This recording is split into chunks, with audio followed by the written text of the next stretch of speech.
I was checking my blood sugar this morning, as I often do.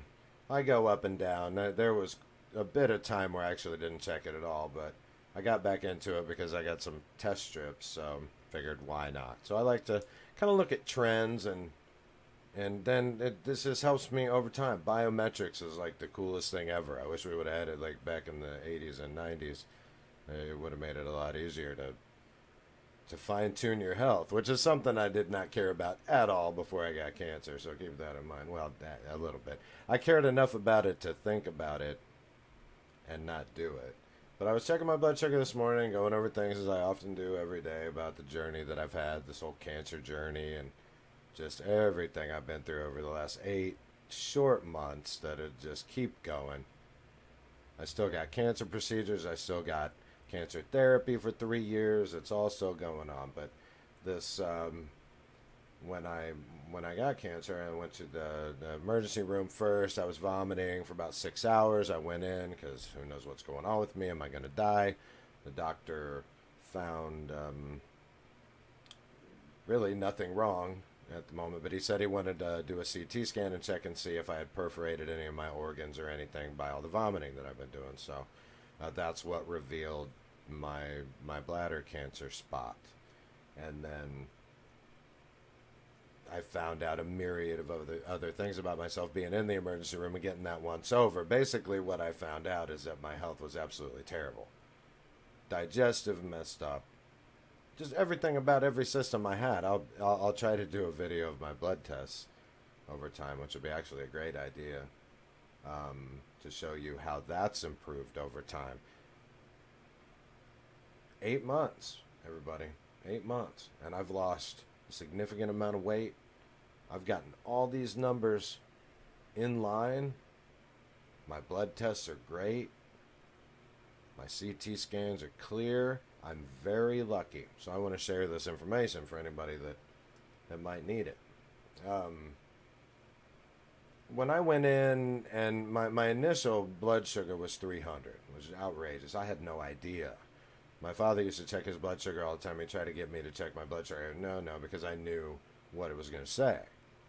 And then when I got sick and they sent me off to an endocrinologist last year, I went in, asked for free samples, people. I got this one touch reveal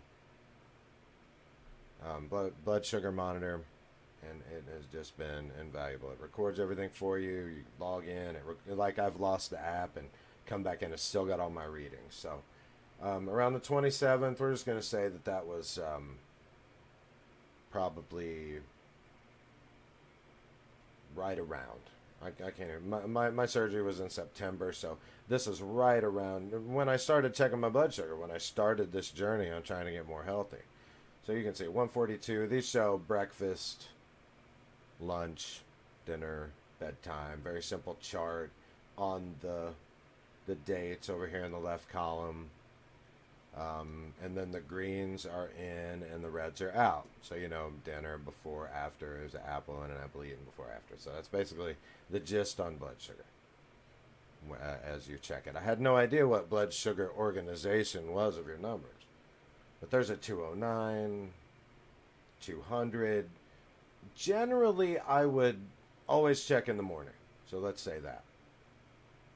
And waking up in the morning, at this point, I don't think I was eating in the middle of the night at all, but I'm getting right up without eating anything at 186. 203 some days, 160 other days. So you can see this is jumping all around, and I had already started to diet, so that may be why I'm jumping around. I would be really curious to see what I was before I had started dieting, because even before I got cancer or found out I had cancer, I'd started to diet like probably 4 months previous to this. I'd stopped a lot of stuff, or slowed down anyway. But I get a 118. I don't know where that came from. That might have been me using the machine, because it just doesn't seem right. But then when you move up to now, these are my current numbers. This 136, I think it's right because I actually checked it again in the other hand or something, and I got the same number. I'm pretty sure, and I always do that now. And I know what that was. I ate in the middle of the night. I have this tendency to get up and raid the refrigerator, and I'm doing it right now. Like For those of you that have it too, let me know if there's anything you've done to fix that. I'm actually currently trying something now. I heard somebody say it might be some kind of a vitamin D deficiency, and that's been a thing that I've heard about my health in the past. I have psoriasis, and that's due to sunlight, vitamin D, so on and so forth. So as you can see now, all these greens, and then in range, if you go back, I just decided to get, I've got a lot of these charts, so I decided to get the 100% in range, boom, come on. 107 average, 105 average, 107 today, which is in line for what my monitor says. 105 average. When I first started this, the graph that goes along with this, I was way more out than I was in. I did manage to get in every once in a while, but I was not 100% in range, and my average was about 150. So when I went back to the endocrinologist, he said, pretty much right away, I wore one of those things you walk around with, and it checks your blood sugar for, I don't know, I did it for 2 weeks, so the thing fell off or got too irritated or whatever. And he said, I went in for that initial appointment. He was like, man, your blood sugar's 150. He's like, we got to watch it. But, they see stuff every day way worse than what I have. And I seen there was people in that waiting room that obviously were far sicker than me. So this all equates to, I feel really super lucky still. I am in a friends group on TikTok of just a ton of people with different types of cancer. And I'm always reaching out to them, trying to help them because I feel so lucky and I'm able to do it. It's extremely unfortunate that people have to go through this. This really is a terrible disease. And whatever we can do to eradicate it would be awesome. But once again, no medical advice here. I'm a cancer advocate. I go through real life experiences, explain them to the best of my ability, and answer questions however I can. When people have questions about cancer, specifically bladder cancer if I can. If you have any questions at all, just let me know. I've gone through this type of thing. Like I said, all my systems.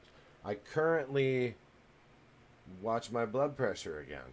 I've watched my blood pressure go from unacceptable to acceptable. Blood pressure is a weird one. I have to study it. But the way I think involves charts, like this. This is a great way, laying out these biometrics so you can see them. I also have them on my watch. I totally recommend a watch app. And this thing keeps track of everything. Like this, for instance. For years, I knew what my pulse was. You'd get your pulse checked every once in a while. You could check your own pulse, or you could feel it or something like that. And my pulse regularly landed in 100 when I was sitting on my butt. I weighed quite a bit. Now, who knows what my blood pressure was? But right now, I'm sitting here now, and my pulse is 65. I'm on no medication whatsoever. I work out 3 times a week for about 2 hours. I weight train. That is one thing my endocrinologist said. I'm lucky enough to not be a type diabetic, but he said through diet and exercise, I'm always going to have to watch what I eat and diet and exercise. My pancreas, obviously, I've worked it out a little bit too much because it will still, if I eat sugar at different times, it will go up. Having cancer, it is not advisable, I read, to get sugar, and I'm pretty dead set on that for anybody that's curious about what they want to do with their own cancer, because the medicine can help you to a certain degree. I'm on 3 years of immunotherapy for bladder cancer. It's supposed to take my odds way down as far as getting bladder cancer. But I can also do a whole bunch of work on my own to fight that cancer. And one of them is without sugar.